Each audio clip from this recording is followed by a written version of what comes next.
Гледате неделно интервју на Радио Слободна Европа. Наш денешен гостин е председателот на Сдруженијето на новинари на Македонија, Насер Селмани. Колега Селмани, што се промени во сферата на медиумите откако се промени власта во земјата? Дали е сега Македонија земја на слободни медиуми?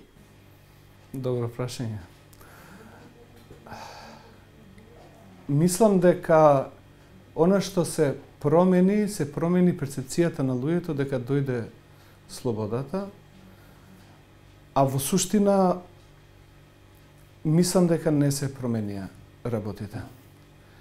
За жал, и јас како новинар и како раководител на ова здружение не гледам сериозни намери од актуелната власт да направи сериозни реформи во медиумите, кои што ќе значат, кои што ќе произведат поголема слобода и одговорност кај новинарите и медиумите во нивната работа. Меѓународните извештаи за рейтинзите на медиумската слобода во Македонија не ни одат во прилог. Постои некаков напредок, меѓутоа тој е минимален. Зошто и кои се главните причини поради кои е толку тешко да се подобри состојбата во медиумскиот простор? Ова што ја го кажав претходно само го потврдува тоа што е перцепција и на меѓународните институции. Затоа што основна причина е затоа што нема сериозна политичка волја да влезе во, ја би рекол, демонтирање на постојниот медиумски систем. Затоа што да не заборавиме дека една од главните столбови на заробената држава беа и медиумите. Ако сегашната власт мисли дека може да ги инструментализира тие медиуми за неизините потреби, за зацврстување на нивната власт во Македонија, ќе направат страшна грешка. Практично тоа и не е можно. Ако Македонија, ако ние сме сериозни и искрени во намерата да се интегрираме во евроатлантските структури, со вакви медиуми дефинитивно ние не можеме да одиме напред, затоа што тие клиентелистички односи кои што, да не кажам некој потежок збор, тие клиентелистички односи кои што се создадени меѓу политиката, бизнисот и собствениците на медиумите, апсолутно ги задушуваат медиумите.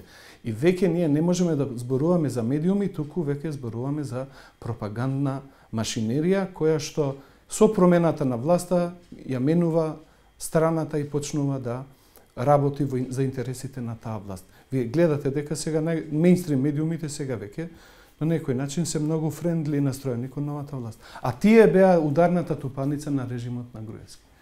И ако некој мисли дека во Македонија може да изгради демократија, може да се бори против, да воспоставиме правна држава, да се заштитат основните човекови права и слободи, со вакви медиуми е апсолутно неможно.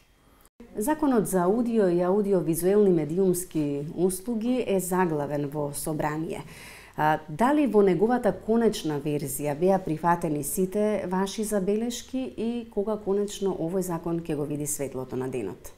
Видите, генерално, измените на тој закон, да сме коректни, тоа е продукт, тие измени се продукт на една широка дебата која што, ако се сеќавате, за време на Пржинскиот процес ги водеше посредникот Ван Хојте.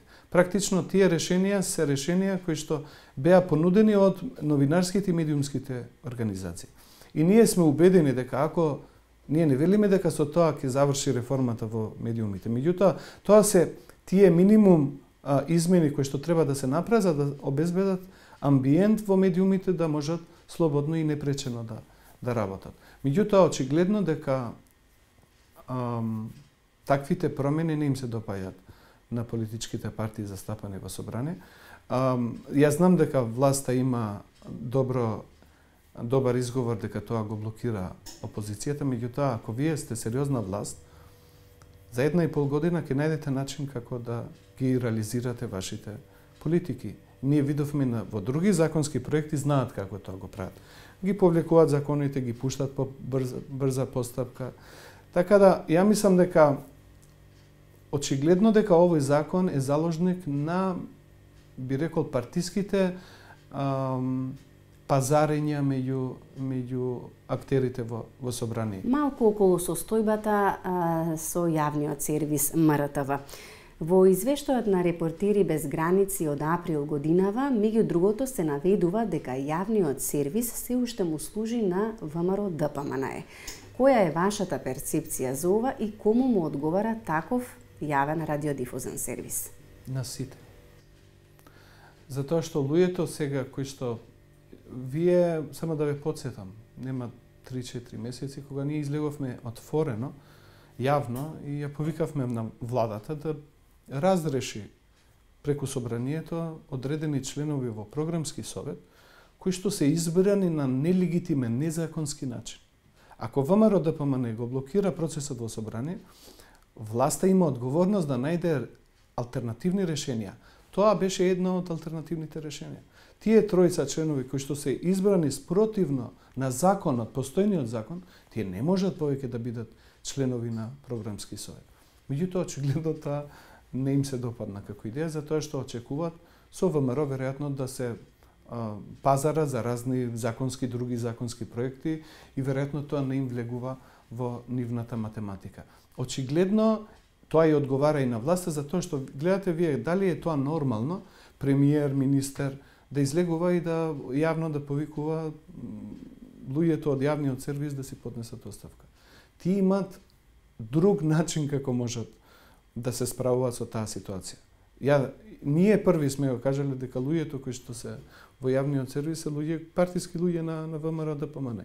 Меѓутоа, вие не можете јавно како премиер да ги повикувате нив да си поднесат оставка. Барајте решение. Не, јавните повици не помагаат. Тоа може само да ги заплаши, да ги застраши нив и да почнат да служат на актуелната влада. И мислам дека актуелната политика на владата е токму тоа. Да вршат притисок врз луѓето кои што ја имаат мувата на капата, дека се партиски војници, да вршат притисок на нив и преку нив полесно ќе ги истерат некои нивни политики во јавниот сервис. Селмани, кој е вашиот став околу тоа дали треба да се регулира интернет просторот во земјава и дали едно строго законско решение во таа смисла ќе намали употребата на говор на омраза? Тоа е најголемата манипулација која што се има обид да се направи со јавноста. Се сака да се создаде една погрешна перцепција дека онлайн медиумите функционираат надвор од закон, што не е точно.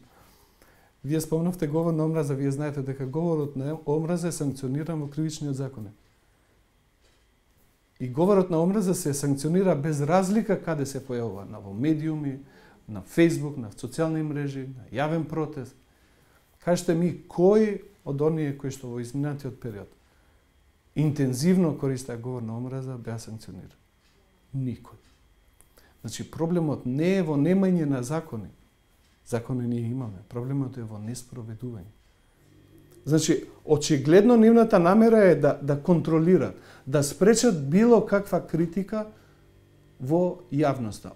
Затоа што зад вратите очигледно не работат тоа што на нас ни го кажува, дека работат во интерес на граѓаните, дека работат ова земја да ја интегрира. Затоа што таа дискрепанца меѓу она што се зборува и она што се прави во практика очигледно е голема и тие се плашат дека треба да ги затворат сите можности таа критика или тие злоупотреби да излезат во јавноста.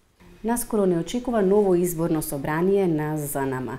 Дали ќе се кандидирате за уште еден мандат и доколку тоа не го направите, што би му порачале на вашиот наследник?